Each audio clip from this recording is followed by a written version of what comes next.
Listrik Indonesia malam hari ini mencoba untuk menjadi sahabat kamu di malam minggu yang kelabu. Wih. Mungkin malam minggu kelabu ini karena apa sih? Karena mungkin akibat kemarahan kamu sendiri, sahabat kreatif, yang mengakibatkan kamu entah kenapa kamu mau minta maaf nggak enak, tapi kok si dia juga nggak menghubungi balik. Akibatnya kamu bingung mau kemana. Nah, mungkin ini akibat sebuah emosi yang membuat kondisi kurang menguntungkan malam hari ini. Tema kita malam hari ini di Curhat bareng Mas Tripitara tentang akibat amarahmu lebih bahaya dibandingkan penyebabnya. Ada Mas Tripitara yang sudah hadir di studio Pro 2 Jogja. Welcome home Mas Tri. Alhamdulillah bisa hadir. Ya.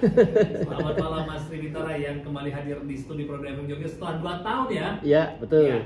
Mungkin Mas Tri, mic-nya Mas Tri kita ganti dulu Mas Tri karena kurang terdengar suaranya Mas Tri. Iya. Ya, baik itu mungkin. Baik, yang ini? Ya.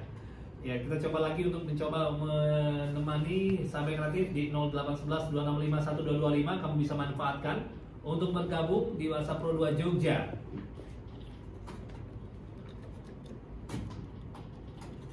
Sahabat kreatif, tentunya di Curhat bareng Mas Tripitara malam hari ini, akibat amarahmu lebih bahaya dibandingkan penyebabnya. Yang menjadi tema kita malam hari ini, tentunya kalau kamu pengen gabung, kamu bisa bergabung karena sampai dengan jam 9 malam hari ini Mas Tripitara ada di studio kita untuk mencoba ngobrol bareng Mas Tripitara. Ya, Assalamualaikum warahmatullahi wabarakatuh. Masih tidak terdengar nih Mas Tri.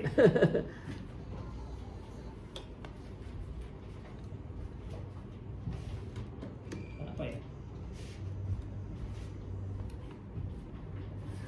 Oke, mungkin Mas Tripitara bisa merapat ke sini aja Mas Tri. Oh iya. Iya, Oke. karena mungkin ini agak sedikit gangguan ini Mas Tri, tapi jelas Iya. mudah-mudahan kita bisa mengatasi secepat mungkin. Karena mungkin kalau memang sahabat kreatif sudah nggak sabar nih apa sih yang menjadi topik kita malam hari ini, kamu bisa bergabung di WhatsApp Pro 2 Jogja. Mas Tri, tentang topik kita malam hari ini, akibat amarahmu lebih bahaya dibandingkan penyebabnya. Mungkin bisa sedikit diceritakan apa sih maksudnya Mas Tri? Ya, baik. Terima kasih Mas Hafi, sahabat kreatif. Jadi ketika orang itu dipancing oleh seseorang, ya, entah itu sebuah persoalan yang berkaitan dengan masalah-masalah yang sepele ataupun sesuatu yang memang yang berat, maka yang terjadi seseorang itu seringkali terpancing untuk melakukan suatu respon dengan amarah. Nah, sahabat kreatif, saat orang itu amarah, itu biasanya dimunculkan hal-hal yang mungkin penyebabnya adalah hal yang sederhana.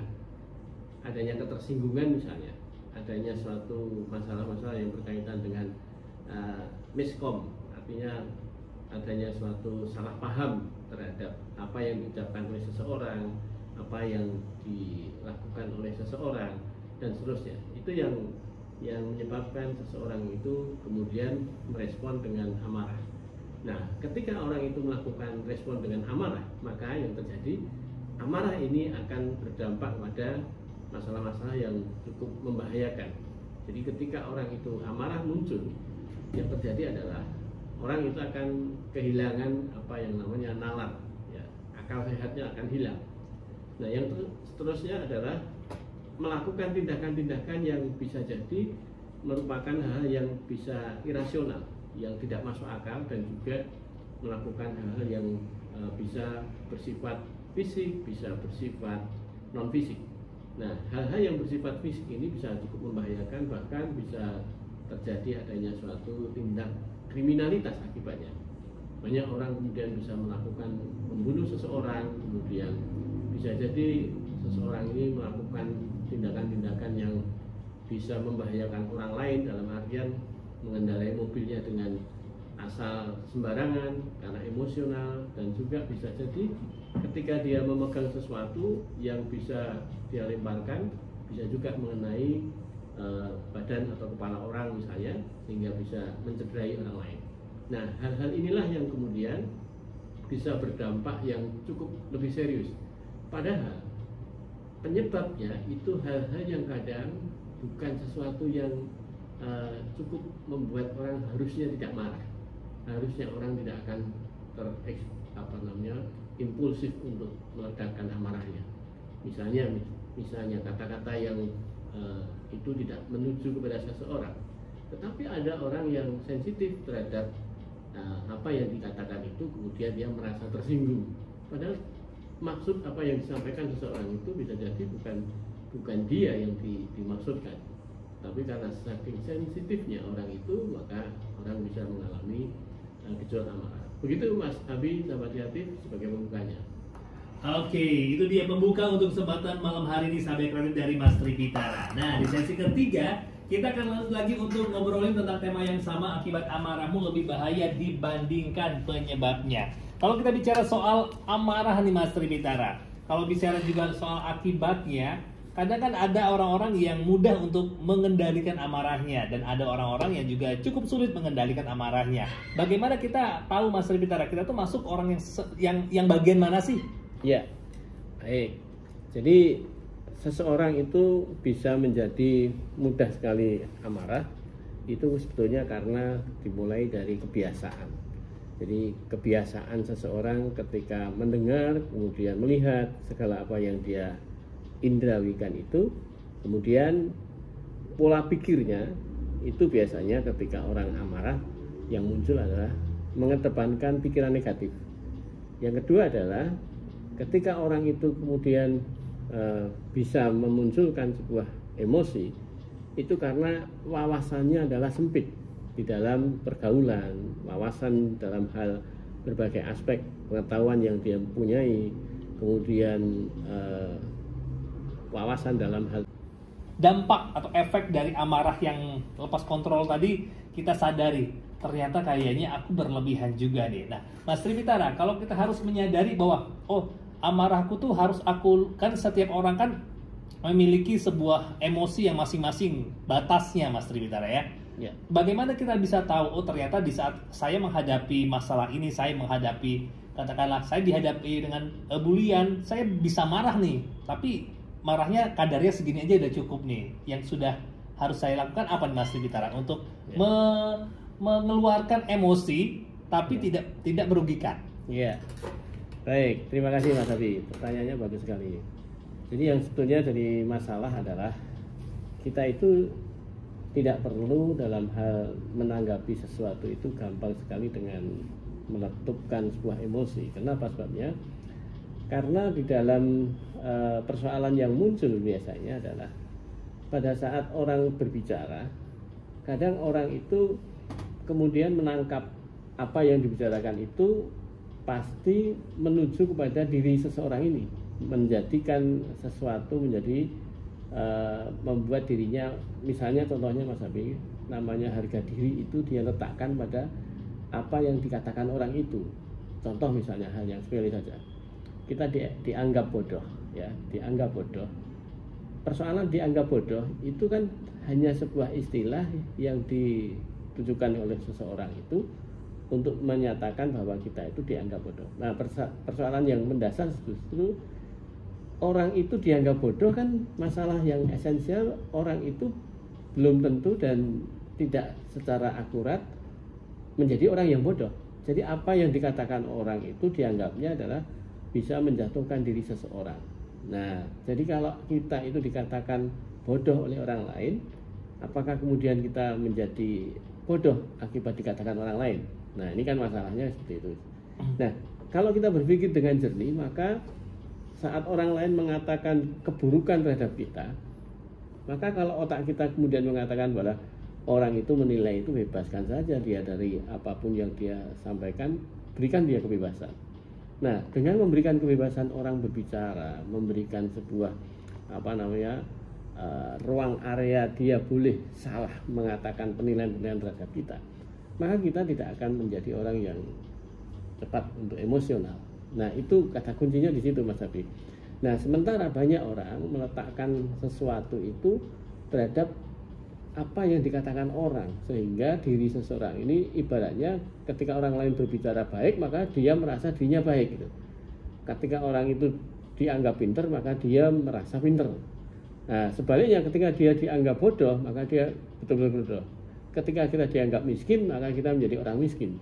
Nah, itu masalahnya adalah kata-kata orang dianggapnya sesuatu yang realistis untuk terjadi pada kita. Begitu Mas Abi.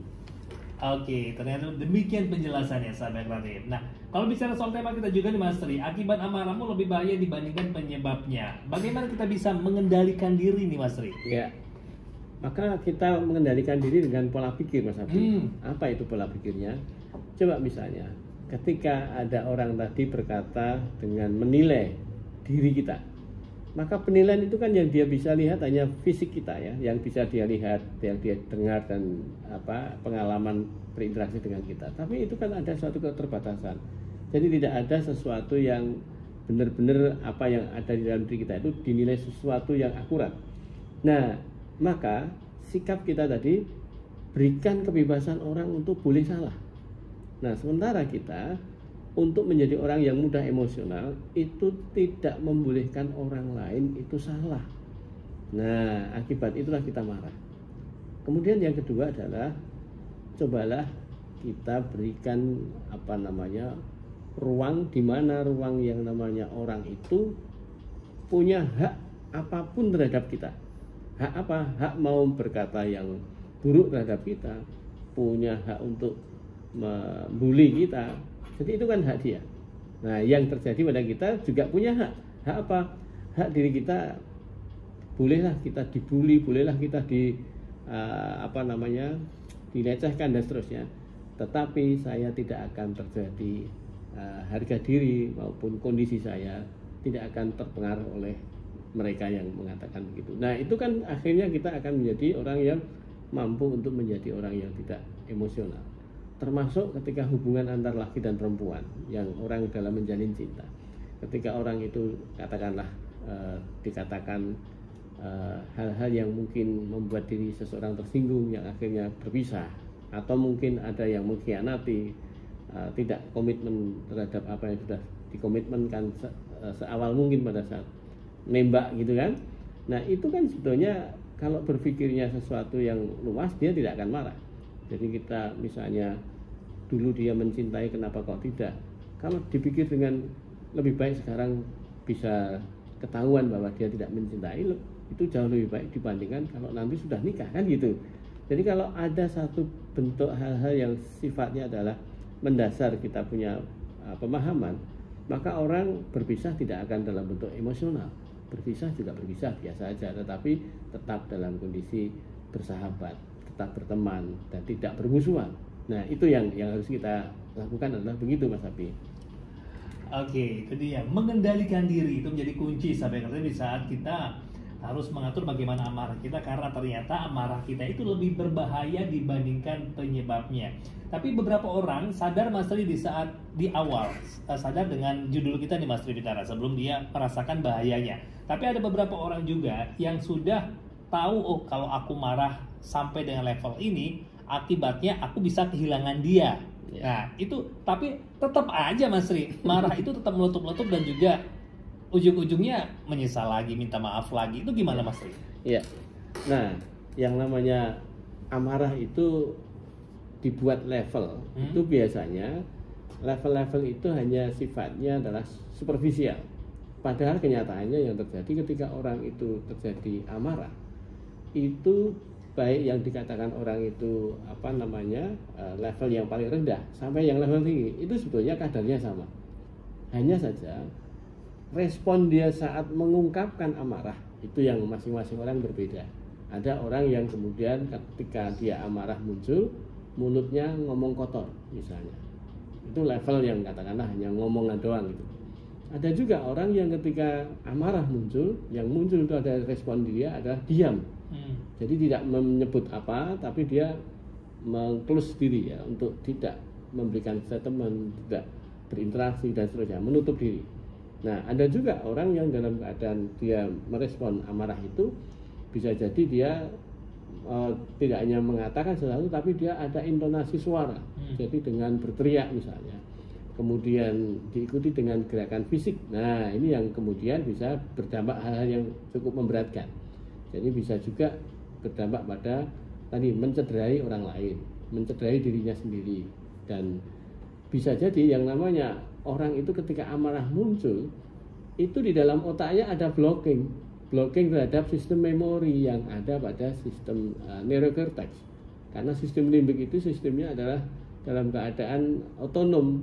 Nah, ini yang tidak bisa dalam bentuk kesadaran. Maka ketika orang itu muncul amarah, pasti yang terjadi orang itu nggak sadar.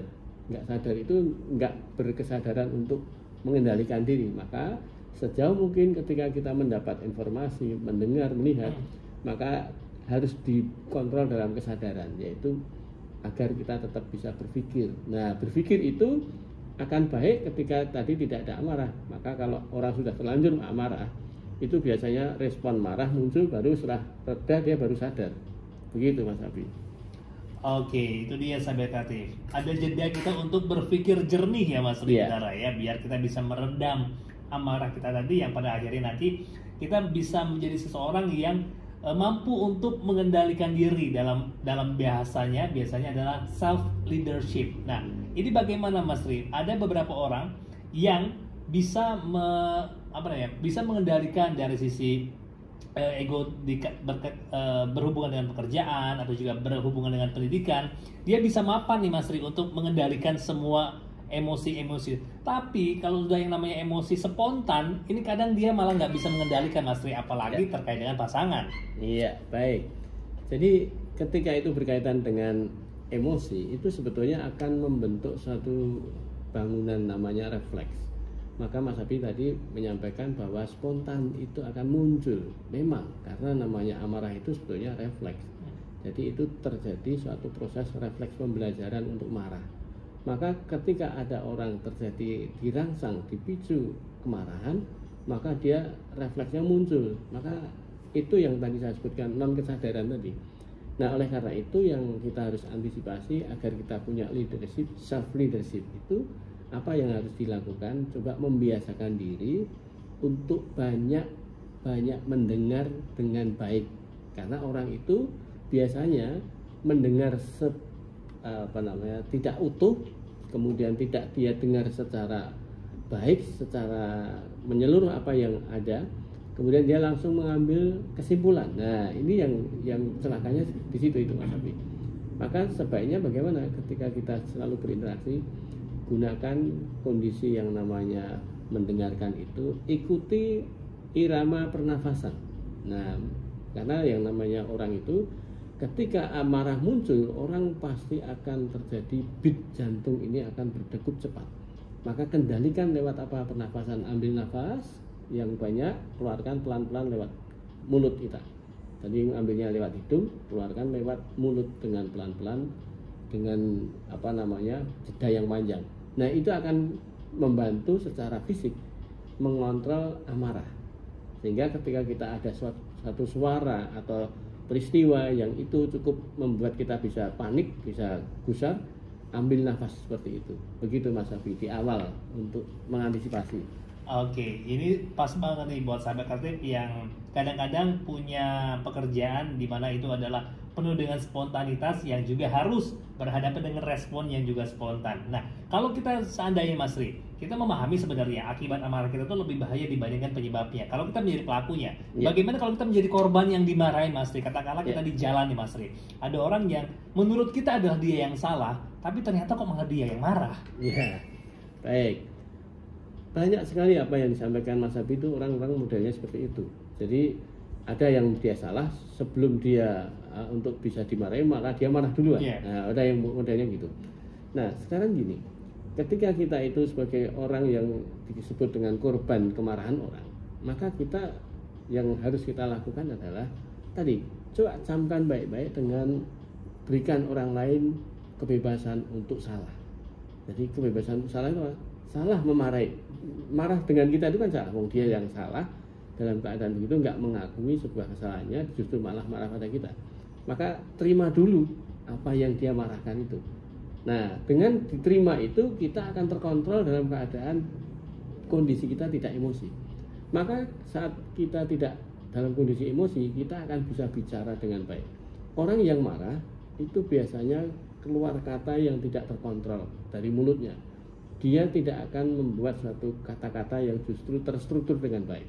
Nah, kita sebagai orang yang dalam keadaan terkendali tadi, maka bisa memberikan suatu penjelasan dan seterusnya sampai dalam kondisi kita tetap dalam keadaan berbicara pun dengan senyuman. Karena itu orang yang marah ketika kita dalam keadaan menanggapinya dengan tenang dan dalam kondisi slow kita, maka orang yang marah itu bisa malah justru turun temperamennya. Beda dengan orang yang marah kemudian kita ikut marah, maka ini akan terjadi memancing orang lebih marah lagi, lebih getol lagi untuk diungkapkan kemarahannya. Begitu Mas Abi. Oke, itu dia sahabat Klarif ya. Jadi kalau misalnya kita dimarahin orang, apalagi orang yang kita nilai ini orang dia yang salah, dia yang marah, kasih waktu dulu dia untuk marah Mas Ri ya. Betul. Biar habis. Biar habis dulu nih. Jadi jangan kepancing emosi, apalagi sudah yang namanya respon dengan kekerasan fisik ya Mas Ri. Yeah. Itu akibatnya justru kita yang salah. Nah, Mas Ri nggak kerasa sudah 51 menit dari obrolan kita Mas Ri. Yeah. Kita masuk ke kesimpulan untuk obrolan kita malam hari ini dengan tema akibat amarahmu lebih bahaya dibandingkan penyebabnya. Oke, baik. Terima kasih Mas Abi.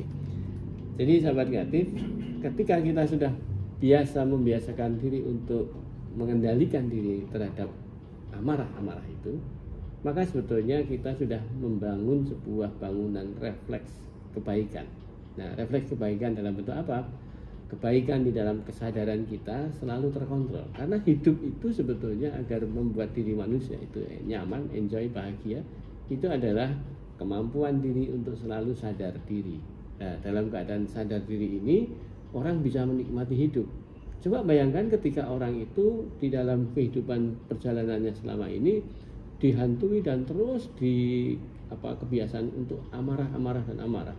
Itu orangnya akan letih ya, di dalam dirinya akan mengalami suatu gangguan disharmonisasi organobiologik. Maka tidak mengherankan ketika orang itu biasa marah, justru yang namanya penyakit-penyakit yang cukup berat itu akan menghinggapi diri seseorang. Bisa kena hipertensi, kemudian bisa mengalami stroke, bisa mengalami gagal jantung, bisa mengalami gangguan-gangguan yang lainnya. Nah, ini cukup memberatkan.